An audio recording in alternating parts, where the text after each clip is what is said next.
Welcome to the I Am One podcast, where we talk to perinatal mental health advocates, professionals, and educators supporting the mission of Postpartum Support International. We're not afraid to ask our guests about the hardest parts of pregnancy and postpartum because we know that PSI has tools and resources to help in every situation, and everyone should know about them. Whether you are among the 1 in 5 moms, 1 in 10 dads, one of many trans or non-binary parents, or you're one professional or advocate committed to helping folks in need, you are also one of us. I'm your host, Danny Giddens, and I am 1 in 5.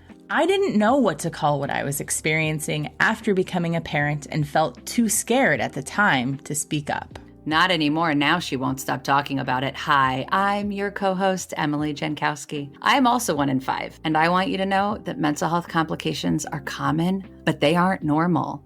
There's something powerful in knowing I am one of many. Whether you're already connected to the perinatal mental health world, looking for new ways to support parents and families, or just want to hang out with us in your earbuds, we are so glad that you tuned in. Of course they want to hang out with us. We're lovely.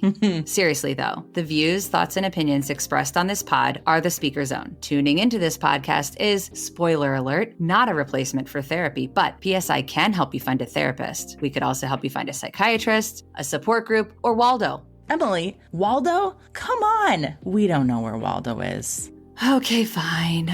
PSI help seekers can find peer support and resources in their area. At PSI, we want you to know you are not alone, you are not to blame, and with help, you will be well.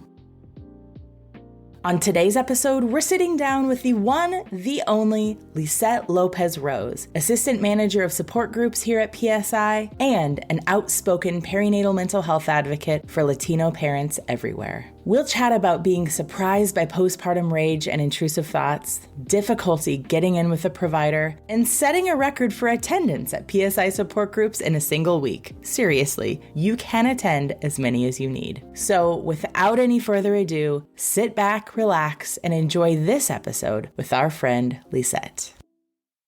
Lisette, welcome to the studio, friend. We're so excited to have you here. Emily and I were so pumped when we got your email saying that you were interested in being a guest on the pod.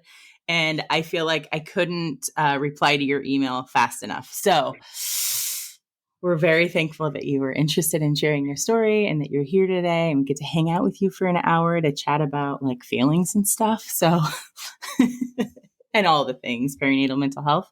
So thanks for being here. Yeah, thanks for having me. And I'm super pumped and excited to be here with you and Emily, because I feel like, we're going to talk about feelings, right? But also there's a lightheartedness. Talking about feelings doesn't have to be so heavy. Yeah.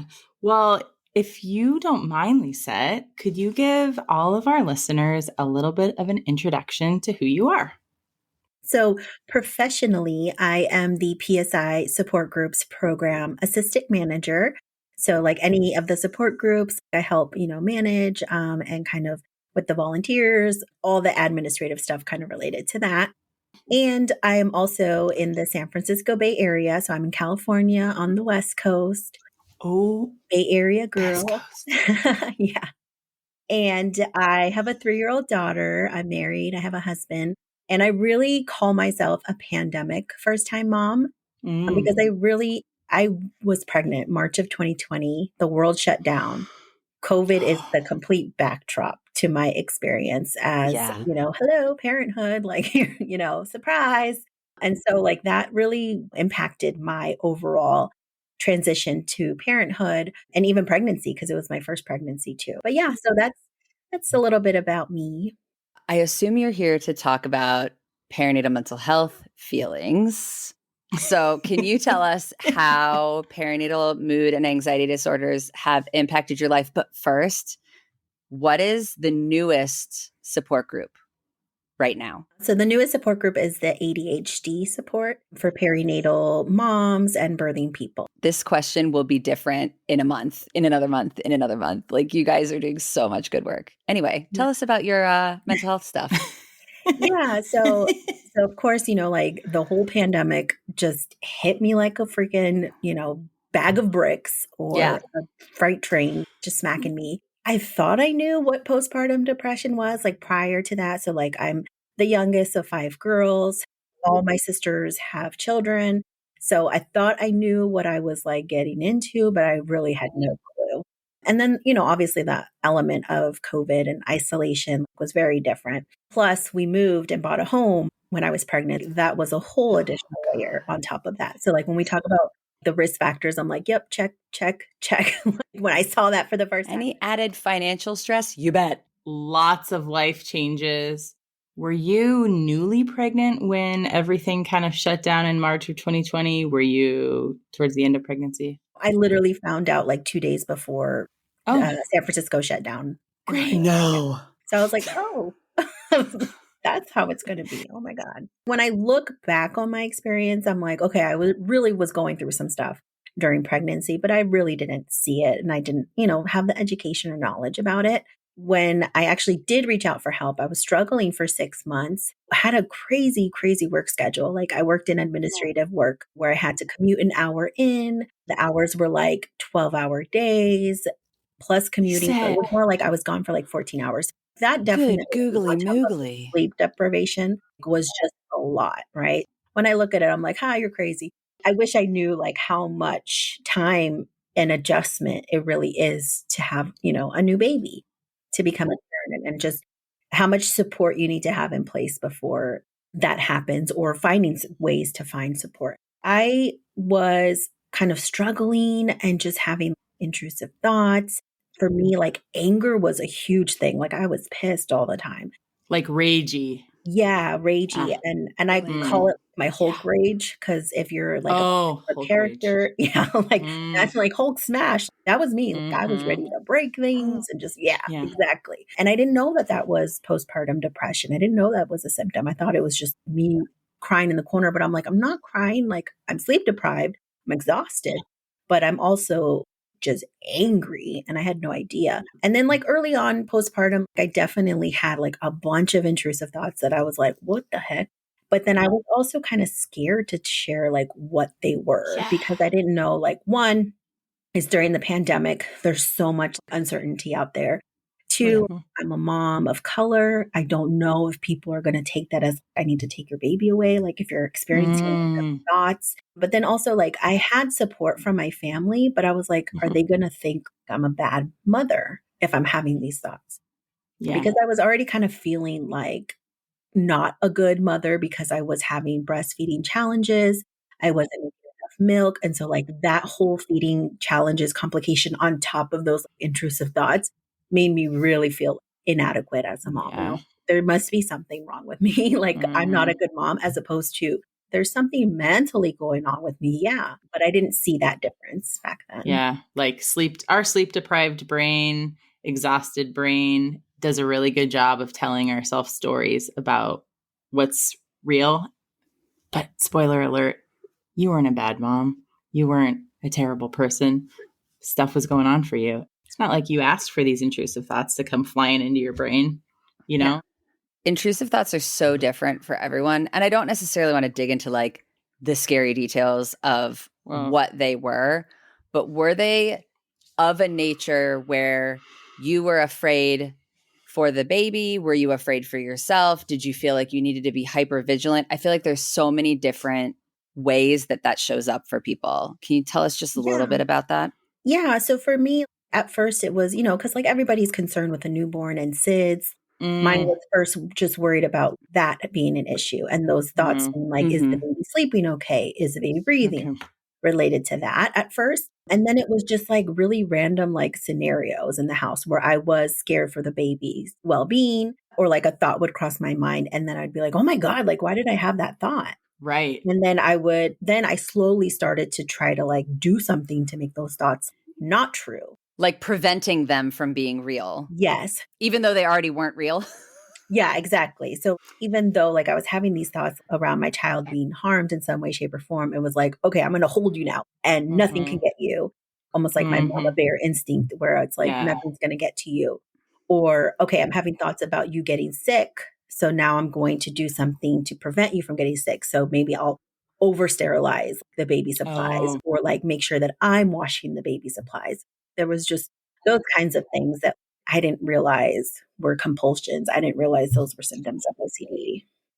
And that's when they talk about like because we all have different levels of symptoms around like, I don't know, wanting to do the best we can as a parent. Like there's a really fine line, and it's a little different for everybody, where it goes from I'm just doing the best I can to this is getting in the way.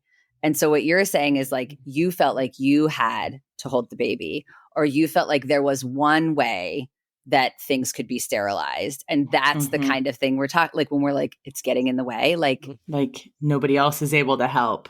Which then meant you had to do it all. No wonder you had some rage. You felt like you had to do everything. Yeah. Relatable.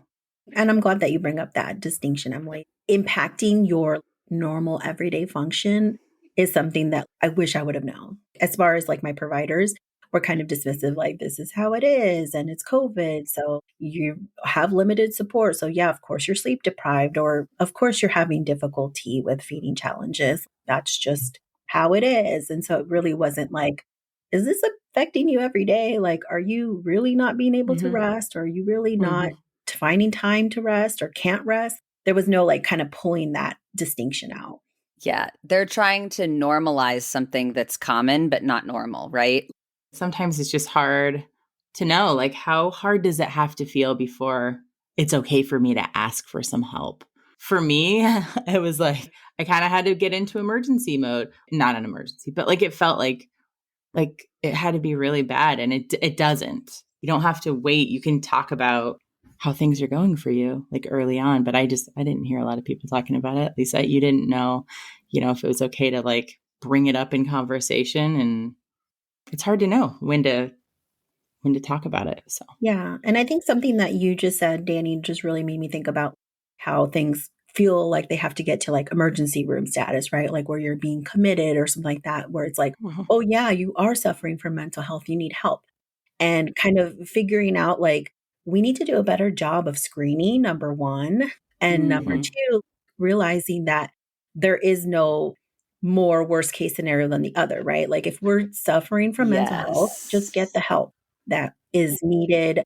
And really, the person should feel comfortable asking for help. And I think that's where we like really suck as a society about it. And I can go on my whole soapbox about that, but we will clap when you do. Yeah, we will. But like in terms of screening, that was one of the things, like I was not screened for mental health. So it's like, well, geez, no wonder I was suffering and not realizing. But the more that I've been an advocate out there, the more that I've been involved with PSI, like I've also heard from others, I was screened, but I wasn't talked to about what was on the screening or what my answers were on the screen. I was just thinking about that, because you could screen somebody, but there's a difference between just asking the questions and also kind of like educating and saying, you know what, it's actually like really common. Like, how are you feeling emotionally? It's really common at this stage postpartum.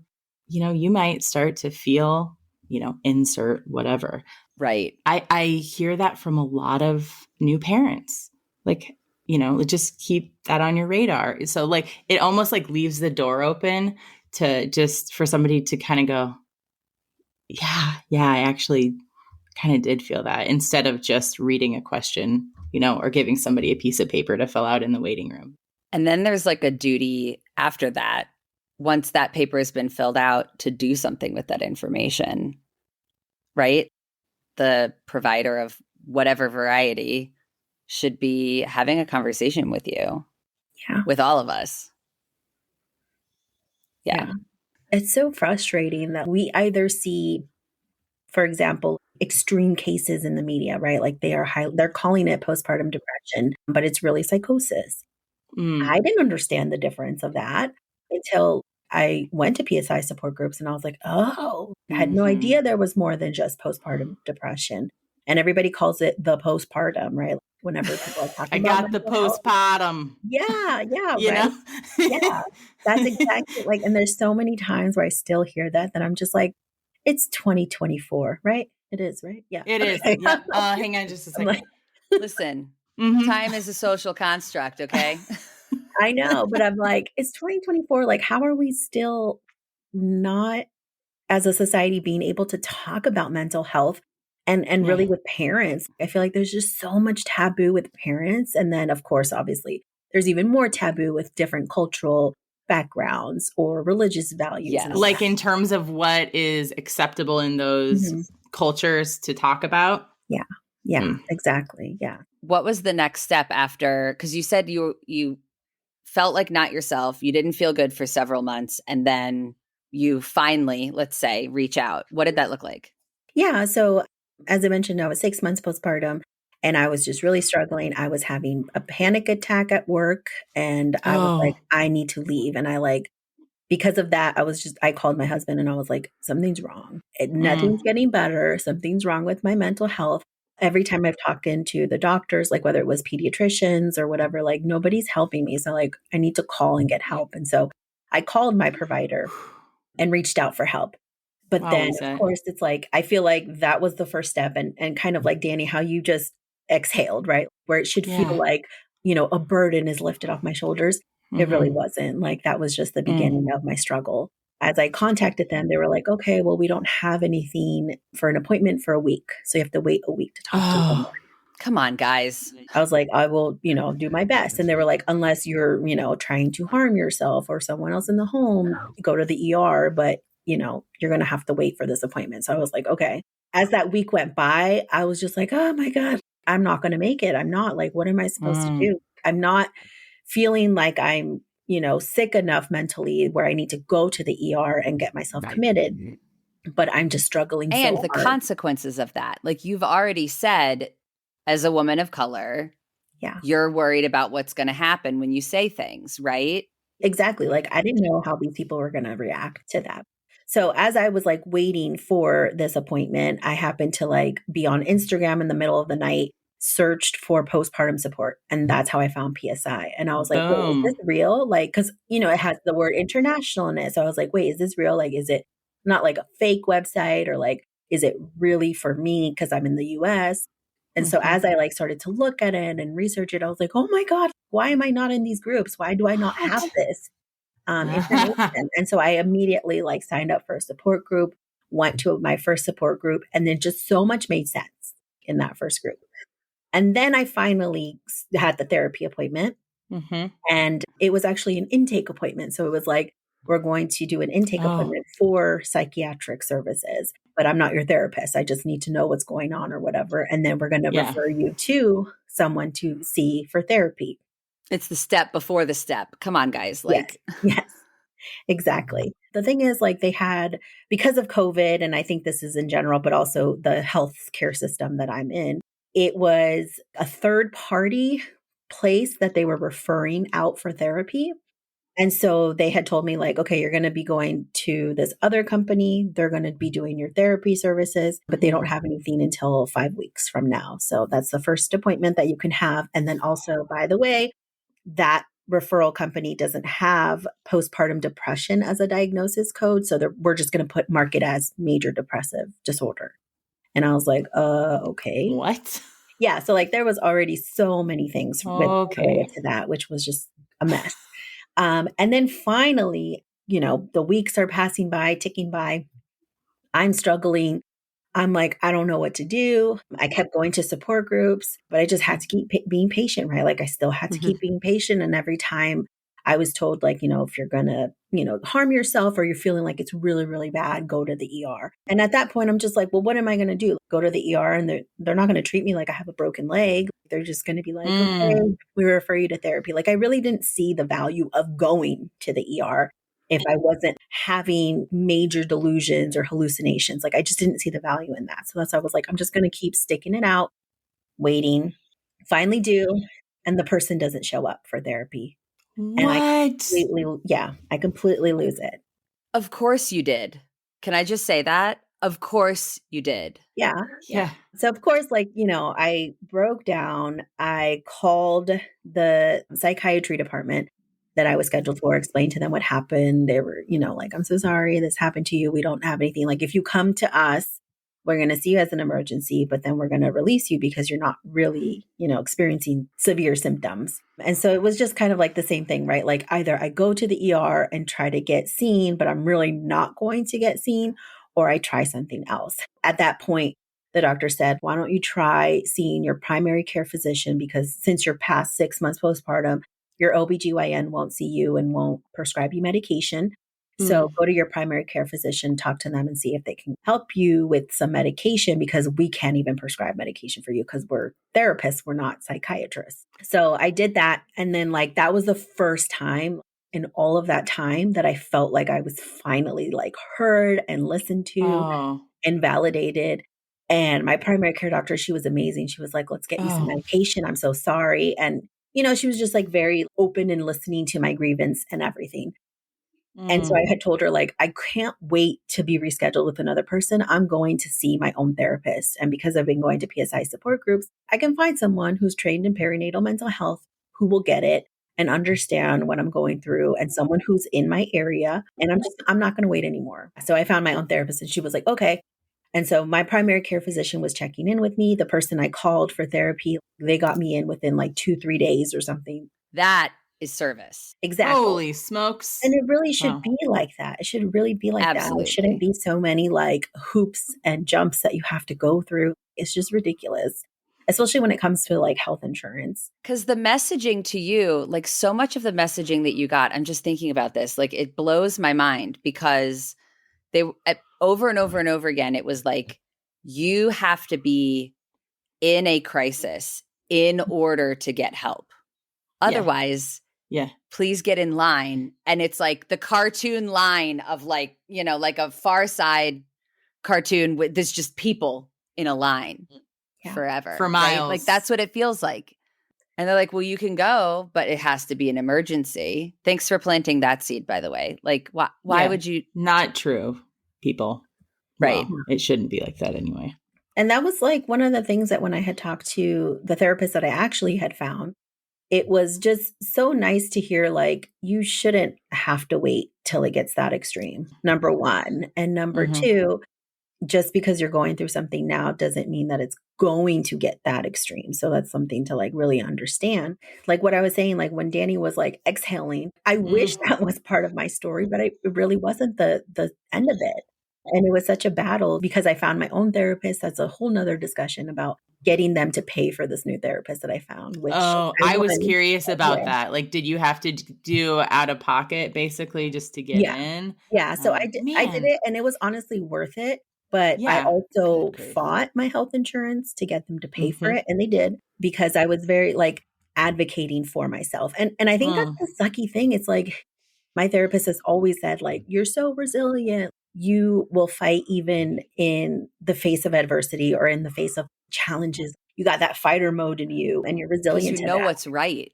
Yeah. But I'm like, I wish I wasn't, because it's like, can you imagine if I wasn't that much of a fighter and I really like all those roadblocks, if I let them just kind of stop me, I could have been in the ER or something worse could have happened. Or you might have just suffered at the same level in silence for months or years before finally being able to get in to see somebody. Like, is that their goal here? Come on. Yeah, exactly. When I had called and they offered me to see my primary care physician, that was my lowest point. I was on the floor crying, like, I don't want to be here anymore. I can't do this anymore. Those kinds of like suicidal thoughts. I didn't have a plan, which quote unquote didn't make me in crisis based on their criteria. I wasn't. Crisis. It feels like a crisis, okay? Like what? Yeah, exactly. Yeah. And so it was just a huge struggle that I went through, actually like being like, you know what, I need help. And then, okay, here's the circus of things that you have to kind of balance and juggle. And it's just not fair. It's not right. And that's why I'm like, even though I'm a woman of color, I would consider myself like middle income class. You know, in the Bay Area, it's expensive, but we own a home. I'm fortunate enough. And I have private health insurance through an employer. But it's like, even with all of those benefits that I have, I was still facing so many forces that were like against me. I can only imagine what it's like for folks that are having like Medi-Cal or federal government insurance as opposed to like private insurance. But yeah, so that's kind of what I experienced, what I went through, and kind of why I've turned everything that I've gone through into such a passion which is also healing to me, like to really be like, I'm going to make some changes because I went through this crud and I'm going to change it so no one else has to. But then also like I get to help parents, and that's all part of my passion. And that's kind of like how I got involved with PSI as an employee. First, I was volunteering, then I became an employee, which was amazing because I was like, what? I get to work. I was thinking that PSI was like Beyonce. I was like, I get to work for Beyonce. Like that's how it felt. Relatable. That's how I felt when I got my email address. I was like, I need to sit down. This is very exciting. Yeah. Exactly. And so like now it's funny when you like have certain people be like, oh my gosh, I know you from PSI's website, or like, oh, you work for PSI, right? And you're like, yeah, I do. Right. Pretty lucky. Yeah. But it's like, it's obviously like, that's not why I do it. It's just how amazing is it that PSI exists to where we can do those things and really make a difference. Yeah. What you're really reflecting is like how much we all go through. And then we want to fix everything. We realize this is a way to fix some of the things, is to volunteer at PSI, is to get a job here, whatever. That's the joy, is like having a space where you can like make a real difference. So were you a volunteer in the support groups? Yeah. So first I started with a support group. So I launched the Latinx support group that PSI offers. Nice. So that is one of my babies that I birthed. Oh, nice. Wasn't my idea, but like I helped birth it, and I still actually do that group once a month. So that's nice. And then there was a position open. And so that's kind of how I like applied, got interviewed. You're like, I'm going to click apply now. Yeah. I want that. I also still volunteer with PSI, which everybody's like, you volunteer where you work? Like that doesn't make sense. But I'm like, if you went through the things that I went through, and if you really saw like how rewarding it is to give that back, you'd understand. I'm not a support coordinator anymore in my local area, but I was like, and I was offering support to people in my area. And then also I'm currently on the board for my California PSI chapter. So I do that. Great. I'm actually the peer support chair. I was going to say, what's your role? Okay, cool. Peer support chair and the PSI liaison. I hold both of those positions. But yeah, so like just getting involved in that sense has also been part of like my healing journey too. So what does the peer support chair role look like? How long have you been in it? Because I don't want to put you on the spot if you like just got in there and you're like, well, I've just started, right? Do you already have a sense of what that's going to do? Or are you like creating what you plan to do with that role? A little bit of both. So I've been in the role since April of last year. So it'll be almost a year now. And I really started to get like ideas and things going around October of last year. But what I am hoping to do with this chair position and committee, because it's a committee that I'm working with, is to kind of bridge a gap for perinatal services, peer support services, basically in California. So like figuring out what's out there, number one, where do we need to like possibly get some peer support services out there, and how can we do it? I'm so excited about it because I've mentioned like volunteering is so important to me. I love it, but I also feel like peer support can really be a job. It really is a job. Having lived experience should be a job. And I found out that my state has a peer support certification test so that you can become a peer support specialist. And it's not just for like perinatal mental health. It's also for like substance use disorders or just any kind of like lived experience roles. And so there was like an organization that was giving free training. I did it. I'm going to take the test soon, hopefully, like in May. I want this to be a job. Support groups and peer support can be a job. And there's obviously like a need for it. And it's through Medi-Cal. So if people don't have insurance and they have, the California Medi-Cal or, whatever it's called, Medicare, I think in other states, they don't have to pay our facilitators for peer support. So like, that's what I'm thinking of, either peer support groups or like one-on-one mentorship, just so many things that we can do with that. Because I personally experienced, like I left the field, the workforce, because of my mental health. And I had to really like focus and get myself right. There's so many other moms and parents and, dads too, that leave the workforce because they're going through something or just childcare is so expensive in California. It's so expensive. And so because of that, I'm just like, they could do this as like a part-time job. It gives them one, an identity, two, they help people, but then also they get paid. And so that's kind of like all the stuff. Like I have big goals, y'all. I have big goals and dreams. And I I'm got going to goosebumps, the sky. Lisette. Like I got nothing's goosebumps over here. So like nothing's going to stop me in terms of like what I'm going to do and achieve. And I will do my best to get that. But there's just, I'm just like such a visionary in that sense about peer support. And I'm just so passionate about it, you know? Sorry, I know I went on a tangent. No. It was a great tangent. That's what we're here for. 5 stars. Highly recommend your tangent. Yes.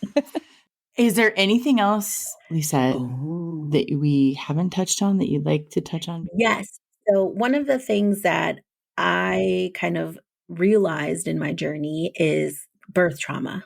And I, for the longest time, was like, I'm not a birth trauma survivor. I didn't have a C-section. I gave birth vaginally. There's no way that I'm, a birth trauma survivor. As I've learned, even in our support groups, that birth trauma is really like trauma is in the eye of the beholder, right? So something that's traumatic to you may not be traumatic to me and vice versa, right? Each person's perception of trauma is different. And so as I like processed in therapy and learned, even though I had a vaginal delivery with my child, I still experienced birth trauma because things were done to my body without consent. And I'm also a child sexual abuse survivor.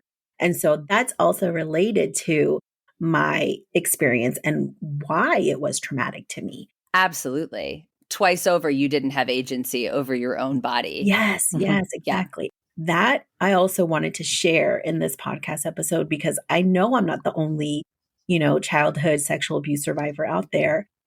And I'm also not the only birth trauma survivor who had a vaginal delivery because there are times where we hear about traumatic C-sections or, certain procedures happening and then there are trying to do life-saving measures, right? And so you're like, well, between those two, like which one has more weight in the sense of like who's more traumatic, right?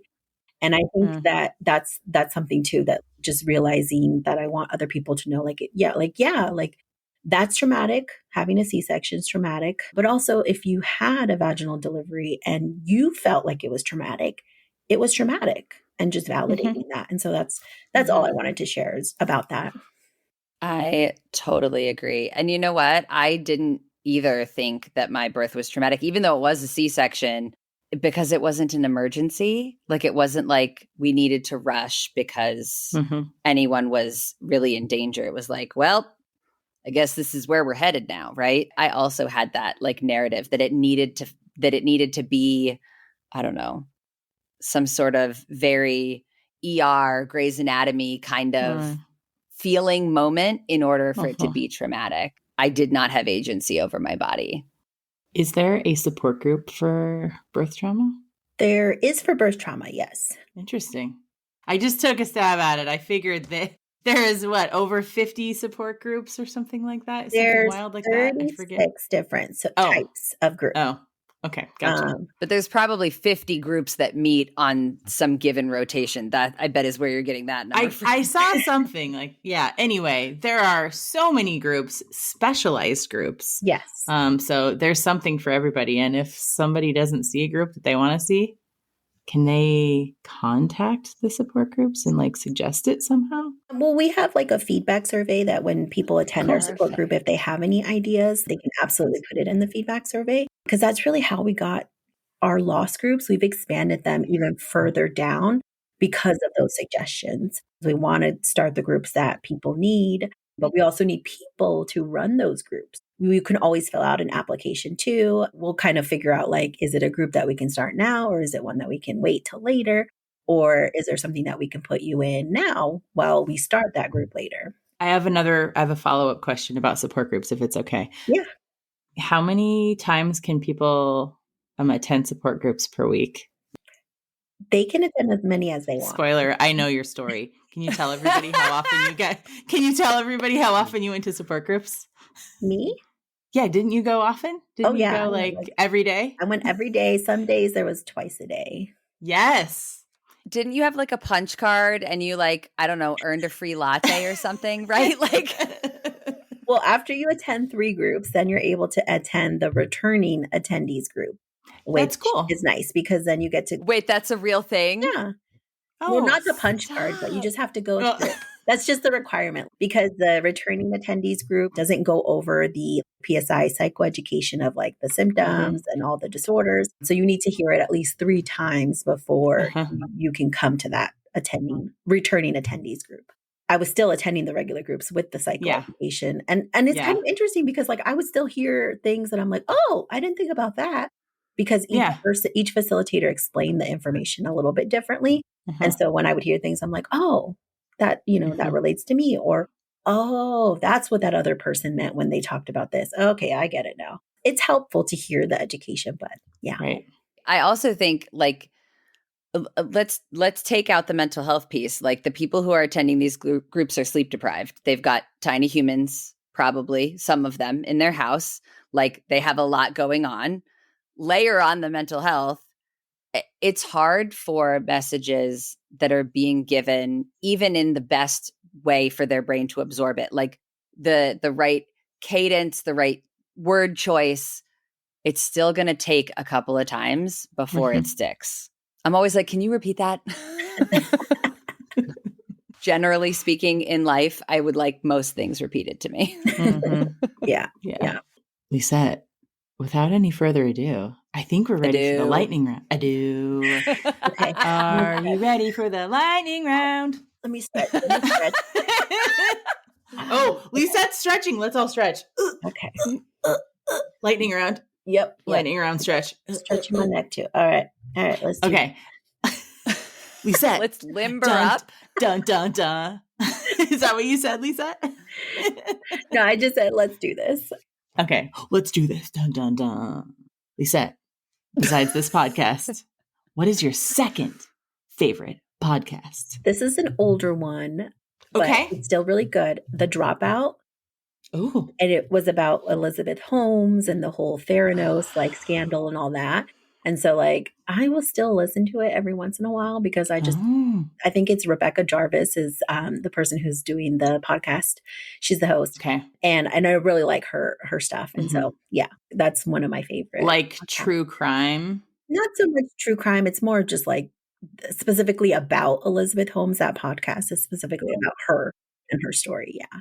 But I do like true crime podcasts. Oh, okay. Sometimes I feel like though that I need to like see it in front of me. I would prefer true crime shows. Netflix series or something. Yes, for sure. That is sometimes my jam, but it's a like really specific. I like the true crime where the woman puts on makeup while she tells the true crimes. I like that one. Oh, that's my jam. Like true crime light. Yeah, I think her name is like Bailey Sarah something. Yes, I think so. Yeah. I watched that one too. Are you binge watching or reading anything really good per my earlier conversation about needing to update my library book borrowing?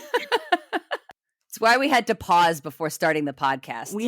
Just so we're clear, we couldn't start the podcast until I fixed my library queue, okay? Emily said to me, this is silly. Okay, well, we've already started the story. Sorry, Lisette. We have to pause the lightning round for a second. Before we let Lisette in the podcast studio, Emily said, what did you say? I need to fix this loan. And I thought, oh no. She's like got some banking like crisis going on. So Lisette's in the waiting room for an extra 3 minutes. And then she starts talking about, well, I'm not ready to read all the light we cannot see yet. It wasn't supposed to be here for months. And I was like, are you kidding me? You're on Libby right now? And she was like, and I was like, I'm letting Lisette in. We're podcasting. What are you doing? Anyway, Lisette, reading anything? Okay. What should I add to my Libby queue? I think it's called Green Light by Matthew McConaughey. So I had been listening to that audiobook. He is hilarious. Oh, yeah. But his stories are so good, like about his childhood and just like certain things. So that is definitely a good read or listen.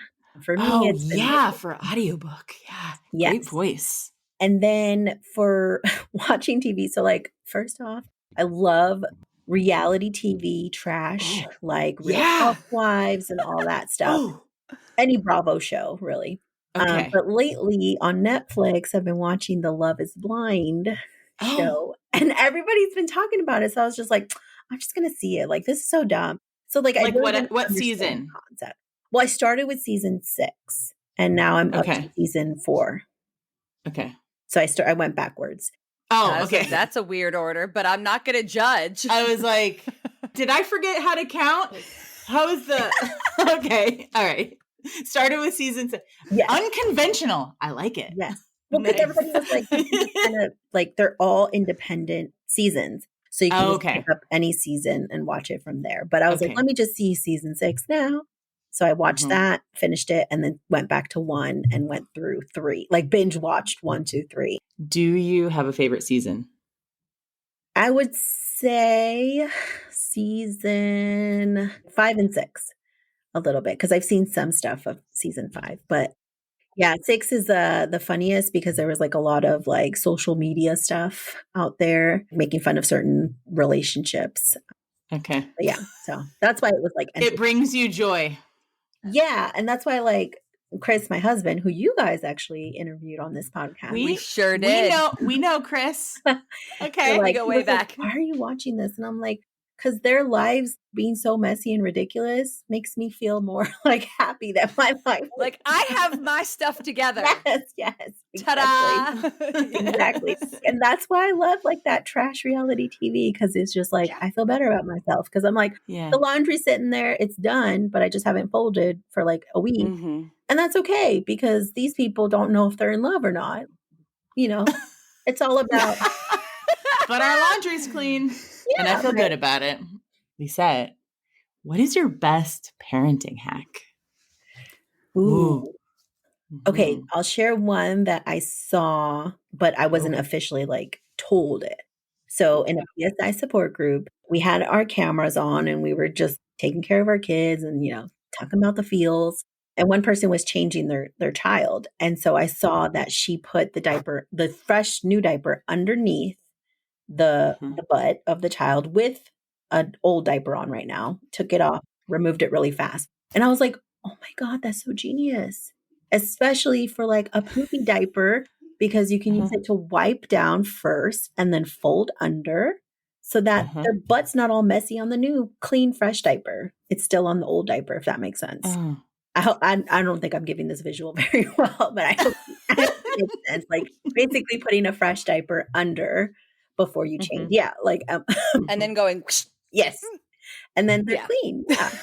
So that to me, I was like, oh my gosh, that is genius. So like I didn't see that until after my kids were out of diapers. That was the first time I saw someone do that. And I was like, where was that when I needed it? yes. And then another hack that I I love like hacks. is so you know how everybody I don't even know if it's a hack, but you know how like everybody on social media does like all of these cute like sensory bins and like different activities and Montessori is such like a big thing. And I was just like, you know what? I'm gonna throw some beans, some rice in a Tupperware, hide some toys underneath, and it's a sensory bin. It's a genius hack. Yes. And it's with stuff that like I have in the home. Or I will wash produce or like fruit. For example, I think it was blueberries that we were like washing recently. And I'll throw some toys in there too. And you got to scoop them out, rescue your toys, Oh. things like that. Because I'm in those stages of like the toddler learning, and all that. So Yeah. those are my hacks. I had an underbed storage container filled with rice. Ooh, nice. And I like would tuck it under the couch. Yeah. And then like bring it out when I needed a break. Crack the lid. And then I was vacuuming rice for like an hour after they went to bed. Totally worth it though. Especially like if you don't want to do sand. Some kids have like sensory with Mhm. sand or even with other things. So like it was an extra different Totally. option. Yeah. If it ends up in their mouth, it's okay. Coincidentally, they weren't hungry for a while. I don't know. What is one thing that today you wishes that you could go back in time, like hop in a little time machine, and say to pre-recovery you? Oh, that one's hard. So many things. It's like a message of love. Like write yourself a love letter. You know what I'm saying? Yes. Mm-hmm. I would say when I was going through the feeding challenges, I wish I could go back in time and tell, mental health sad Lisette that there's no right or wrong way.